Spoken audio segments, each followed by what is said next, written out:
السلام علیکم دوستوں، میرا نام ہے محمد عدنان ارشد اور آپ سب کو رمضان المبارک کی خوشیاں مبارک ہوں۔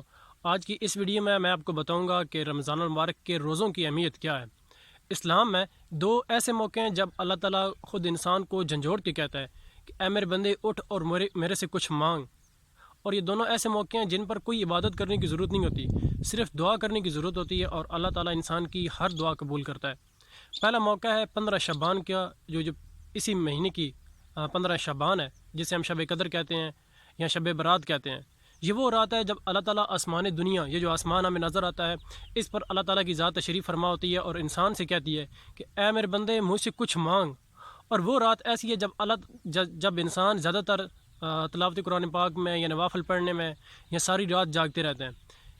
وہ رات حالانکہ صرف اور صرف دعا مانگنے کی رات ہوتی ہے کہ آپ اللہ تعالیٰ سے کچھ مانگیں اور اس کے بدلے اللہ تعالیٰ آپ کو ہر چیز عطا کر دیتا ہے، یعنی کہ آپ کی دعا قبول ہوتی ہے۔ حالانکہ اس رات کی گئی ذرا سی عبادت بھی، قرآن پاک کی پڑھی گئی ایک آیات بھی یا پھر 2 نوافل بھی پڑھے ہوئے ہزاروں سال کی عبادت سے بہتر ہوتے ہیں۔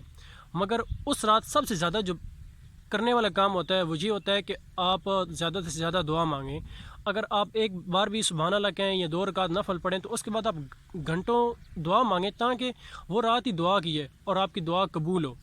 اسی طرح اس کے بعد جو ذکر ہے وہ ہے رمضان المبارک کے روزوں کا۔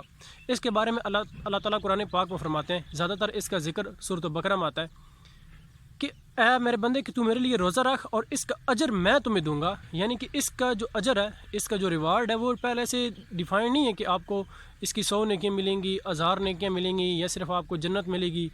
اس کا ایسا کوئی ذکر نہیں ہے۔ اس کا ذکر ہے کہ اللہ تعالیٰ کہتا ہے کہ اے میرے بندے تو میرے لیے روزہ رکھ اور میں اس کا حساب اپنی ذات کے مطابق دوں گا، یعنی کہ اللہ کی ذات جتنی بڑی ہے اس کے مطابق اللہ تعالیٰ آپ کو ریوارڈ دیتا ہے، یعنی کہ اس کی نیکیاں دیتا ہے۔ ٹھیک ہے، جس طرح آپ ایک دفعہ نماز پڑھتے ہیں، اگر جماعت کے ساتھ پڑھتے ہیں تو آپ کو 27 نمازوں کا ثواب ملتا ہے۔ ٹھیک ہے، اگر آپ آیت الکرسی یا پھر سورۃ الکوثر سورۃ الاخلاص پڑھتے ہیں 3 دفعہ تو آپ کو ایک قرآن شریف کا ثواب ملتا ہے۔ مگر روزے کے بارے میں اللہ تعالیٰ فرماتا ہے کہ اس کا ثواب میں تمہیں دوں گا، یعنی کہ پہلے سے بتایا نہیں گیا، اور اللہ تعالیٰ کی ذات جتنی بڑی ہے اس کے مطابق ثواب ہے۔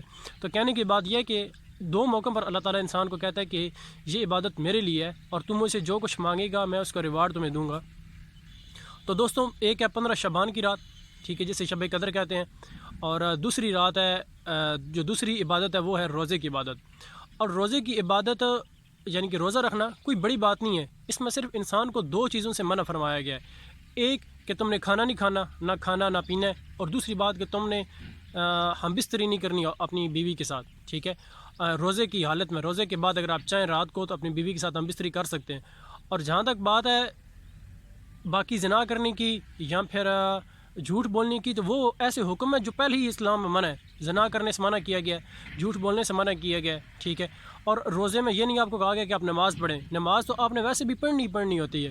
ٹھیک ہے، 5 وقت کی نماز ہر مسلمان پہ فرض ہے، صرف انسان کو حکم دیا گیا ہے کہ روزے کو تم نے نہ کھانا ہے اور نہ ہی اپنی بیوی کے ساتھ ہم بستری کرنی ہے۔ جو شادی شدہ ہیں وہ ہم بستری نہیں کریں گے، جو غیر شادی شدہ ہیں وہ اس طرح کے گناہ نہیں کریں گے۔ ٹھیک ہے، صرف 2 چیزوں سے منع فرمایا گیا ہے۔ اور جو روزے کی آپ کا سحری کا ٹائم ہوتا ہے، اس وقت آپ نے یہ دعا کرنی ہوتی ہے کہ اے اللہ پاک، میں تیرے حکم سے، یعنی کہ جو تو نے حکم دیا ہے روزہ رکھنے کا، میں روزہ رکھنے کی نیت کرتا ہوں اور میں قسم کھاتا ہوں کہ میں روزہ یعنی کہ افطاری کے ٹائم تک نہ کھانے کو ہاتھ لگاؤں گا، کھانا پیوں گا، اور نہ ہی اپنی بیوی کے پاس جاؤں گا۔ یہ 2 آپ نے قسمیں اٹھانی ہوتی ہیں۔ ٹھیک ہے، یعنی کہ آپ یہ نیت کرتے ہیں، اور جب افطاری کا ٹائم ہوتا ہے تو اس وقت آپ اللہ تعالیٰ سے یہ اللہ تعالیٰ کو بتاتے ہیں کہ اللہ کی ذات کہ میں نے تیرے حکم سے روزہ رکھا، میں ان چیزوں سے دور رہا، اور میں نے تیری عبادت کی، قرآن پاک پڑھا، نماز پڑھی، اور میری ان عبادتوں کو قبول فرما اور مجھے اس کا اجر عطا فرما۔ ٹھیک ہے، آپ پھر اس وقت اللہ تعالیٰ سے اجر مانگتے ہیں کہ اللہ کی ذات مجھے اس کا اجر دے۔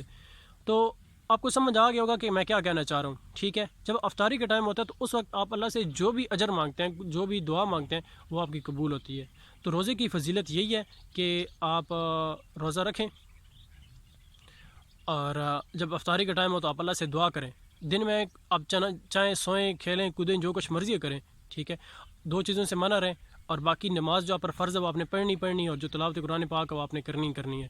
امید ہے آپ کو ویڈیو پسند آئی ہوگی۔ اگر کوئی میں نے بات غلط کہی ہو آپ کمنٹس میں بتا سکتے ہیں۔ اپنا خیال رکھیے گا، تھینک یو سو مچ، اور رمضان المبارک کی آئندہ ویڈیو دیکھنے کے لیے میرے چینل ضرور سبسکرائب کیجیے گا۔ اللہ حافظ۔